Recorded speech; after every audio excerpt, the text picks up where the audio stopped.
والذين إذا فعلوا فاحشة أو ظلموا أنفسهم ذكروا الله فاستغفروا لذنوبهم ومن يغفر الذنوب إلا الله ولم يصروا على ما فعلوا وهم يعلمون আল্লাহ রাব্বুল আলামিন বলেন, যারা গুনাহ হয়ে যাওয়ার পরে যাকারুল্লাহ, আল্লাহকে স্মরণ করে, ফাস্তাগফারু লিযুনুবিহিম, নিজেদের গুনাহের জন্য ইস্তিগফার পাঠ করে, আল্লাহর কাছে ক্ষমা প্রার্থনা করে,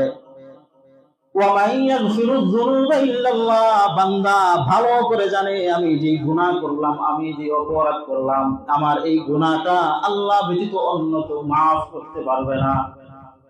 ওয়ালাম ইউসিরু আলা মা ফাআলু ওয়া হুম ইয়ালামুন, বান্দা জেনে বুঝে দ্বিতীয়বার এই গুনাহ করে না, গুনাহের উপর অটল থাকে না, অবিচল থাকে না। আল্লাহ রাব্বুল আলামিন বলেন, উলাইকা জাযাউহুম মাগফিরাতুম মির রাব্বিহিম, এই যে গুনাহ হয়ে যাওয়ার পরে বান্দা আল্লাহকে স্মরণ করলো, ইস্তিগফার পাঠ করলো,